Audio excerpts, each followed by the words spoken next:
জামার উপর দিয়ে পারফিউম মেখে যেতে নিষেধ করেছেন মুহাম্মদ সাল্লাল্লাহু আলাইহি ওয়াসাল্লাম। আইয়ুমা ইমরাআতিন ইস্তা'তারাত, যেই মহিলারা পারফিউম মেখে বের হলো পুরুষদের দৃষ্টি আকর্ষণের জন্য, কিয়ামতের দিন জিনাকারিনীদের কাতারে ওদেরকে দাঁড় করাবে কে? আল্লাহ। অনেক মহিলারা আছে ঝাঁঝালো পারফিউম দেয়, আছে না? হায় হায়। মায়েরা খেয়াল করে শুনেন, আপনাদের ড্রেস কেমন হবে? নাম্বার 1, আপনার পুরো দেহটা ঢাকা থাকতে হবে। যে ড্রেস পরবেন, you should cover your whole body. শুধু হাতের এই 2 কবজি আর চেহারা খোলা রাখতে পারবেন, তবে চেহারা ঢেকে রাখা উত্তম। একজন মহিলা বোরকা পড়ছে কিন্তু চেহারা খোলা, তার হেজাব হয় নাই, পর্দা হয় নাই, এটা বলা যাবে?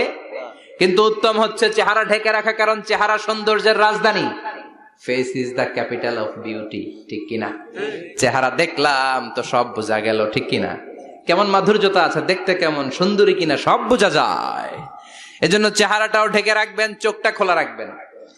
বিশ্বনবীর স্ত্রী উম্মে সালামা বলে, দেখার জন্য আমার 2 চোখের দরকার নাই, লাগবে 1 চোখ। উনি আরেক চোখের মধ্যে আরেক কাপড় দিয়ে রাখতেন, এমনি তাকাইতেন। সাহাবারা বলতেন, উনারে দেখলে আমরা দিতাম দৌড়, ভয় লাগতো।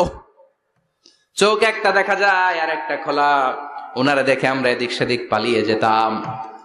আবার অনেক মহিলারা পা ঢাকে না, পা কিন্তু পর্দার অন্তর্ভুক্ত। সব সময় মেয়েরা পা মোজা পরে বেরোতে হবে, পা দেখানো যাবে না। হাদিসে এসেছে শুধু হাত এতটুকু, পা কিন্তু পর্দার অন্তর্ভুক্ত। উম্মে সালামা বললেন, ইয়া রাসূলুল্লাহ, আমরা তো হাঁটতে গেলে অনেক সময় পা দেখা যায়। বিষ্ণু বললেন, তাই? তাহলে 1 বিঘত নিচ দিয়ে কাপড় বাড়াও। উম্মে সালামা বললেন, জোরে হাঁটলে তো তারপরও দেখা যাবে। বিষ্ণু বললেন, 1 হাত বাড়াও, ধুলাবালি সহ টানবা, তারপরও পায়ের 1 ইঞ্চি দেখানো যাবে।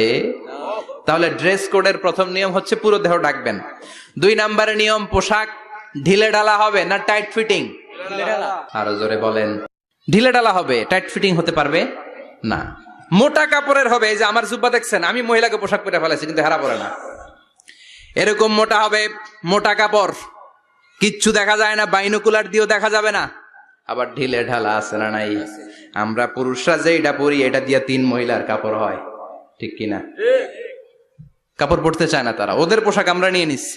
তার মানে ঢিলে ঢালা হবে, মোটা কাপড়ের হবে, টাইট ফিটিং হতে পারবে। আবার পুরুষদের পোশাক হতে পারবে। এই 4টা নিয়ম মেনে যে যেই ধরনের পোশাক পরেন, চাদর পরেন সমস্যা নাই, শাড়ি পরেন সমস্যা নাই, ব্লাউজ পরলে ফুল হাতা পরবেন সমস্যা নাই, মেক্সি পরলেও সমস্যা নাই, বোরকা পরলেও সমস্যা নাই, কিন্তু পোশাকটা শালীন পোশাক হতে হবে। কি পোশাক? সবাই বলেন, শালীন পোশাক।